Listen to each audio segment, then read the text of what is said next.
조갑제 TV 시청자 여러분 안녕하십니까. 2020년 9월 29일 새벽 2시입니다. 제가 여러 차례 보도해 드렸습니다.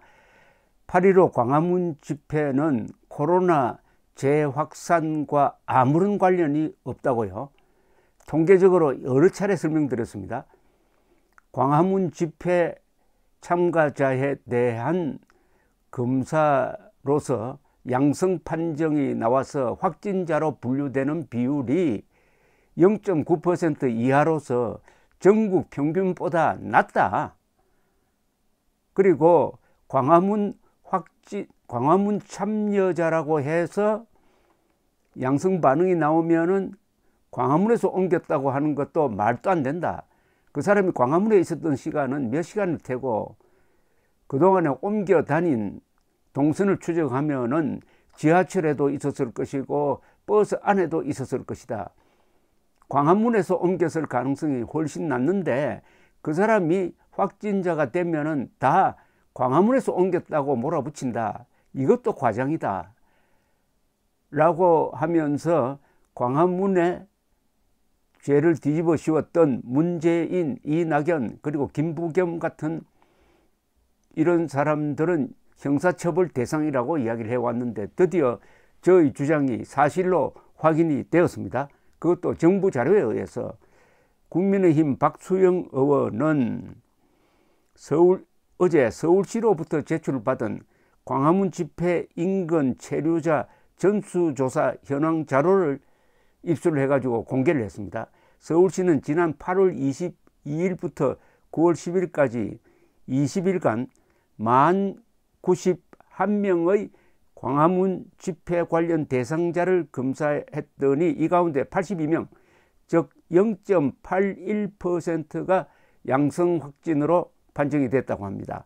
그런데 같은 기간 전국에서는 34만 5,468명을 검사를 했는데 그중에 5,073명, 즉 1.47%가 확진을 받았으니까 오히려 광화문 집회 참가자의 확진 비율이 전국 평균의 반밖에 되지 않았습니다. 반밖에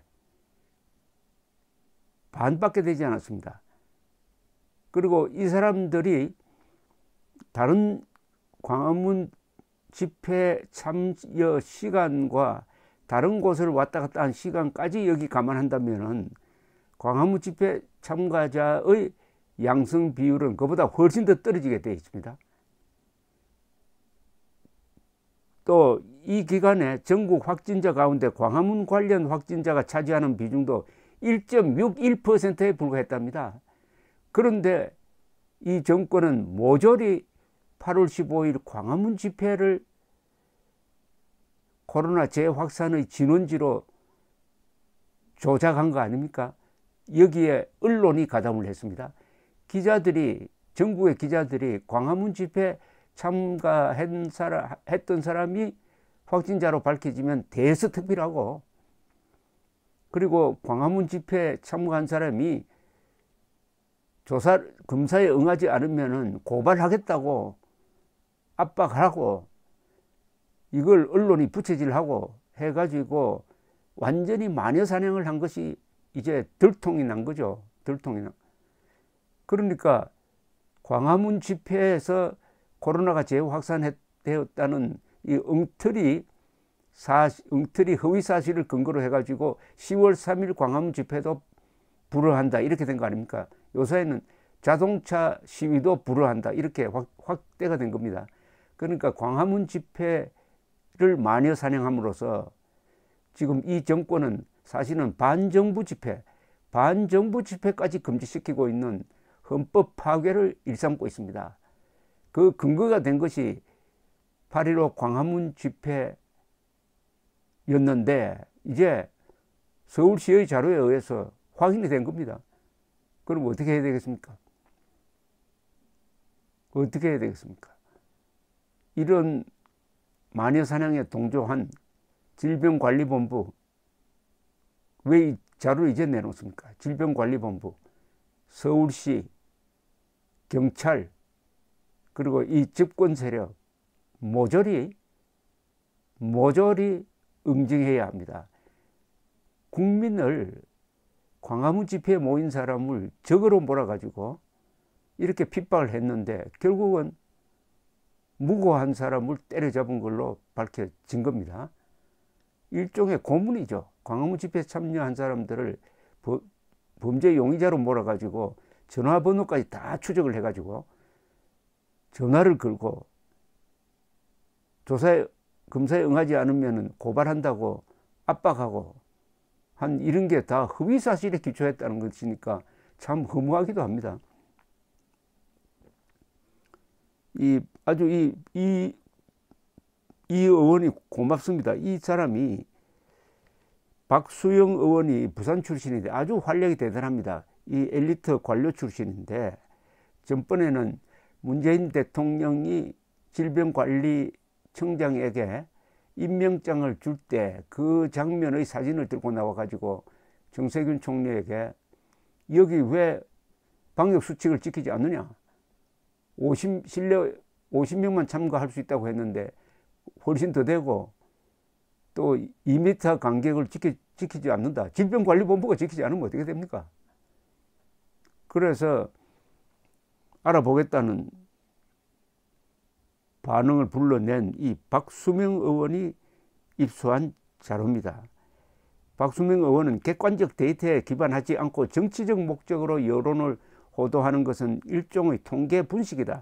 국민의 생명을 건 전쟁을 하는 와중에 정치적 판단이 들어가서는 절대 안 될 것이다. 정치 방역이라는 이야기입니다. 그러니까 코로나 재확산은 이 정권이 책임져야 된다는 겁니다.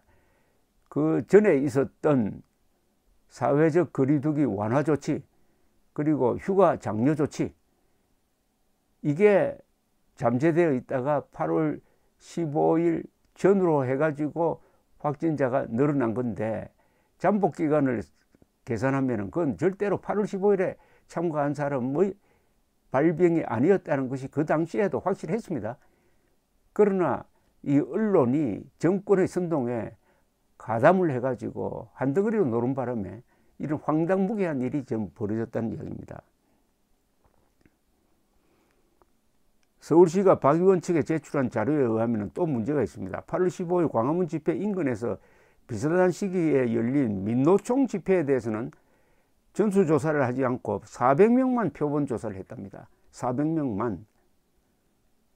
그 중에서 182명만 검사를 했다네요.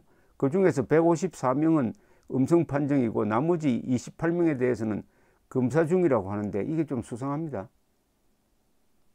민노총 집회에서 확진율이 더 높을 가능성도 있겠다는 생각이 드는군요.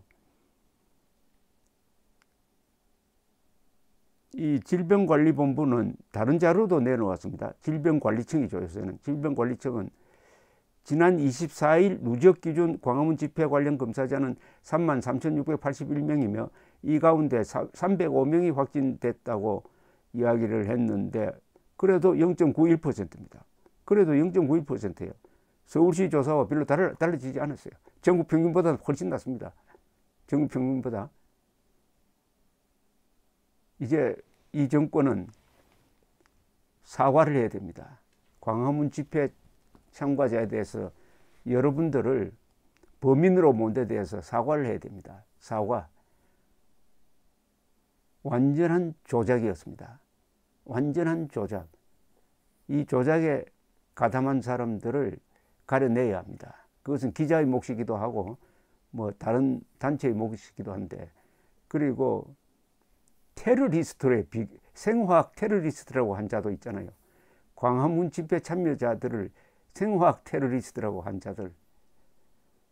이 세계에서 반정부 시위했다고 해서 그 사람들을 환자로 몰아가지고 이렇게 뒤집어 씌우는 나라는 대한민국의 문재인 정권밖에 없습니다. 천벌을 받을 일입니다. 천벌을 받을 일. 더 부끄러워해야 될 사람들은 기자들입니다.